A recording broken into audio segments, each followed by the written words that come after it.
So in this video tutorial, we are going to visualize IR sensor reading on OLED with real-time bar graph using Arduino. So let's get started.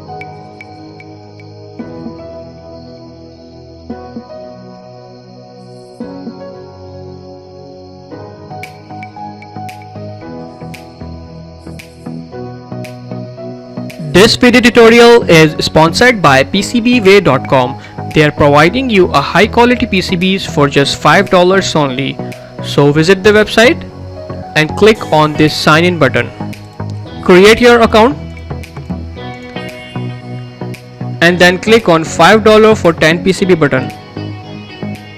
Fill the specification like number of layer, dimension, color and quantity. Select your country from here and also a different shipping method. PCBWay is also providing CNC and 3D printing service. So click on this button, upload your CAD file and place your order now.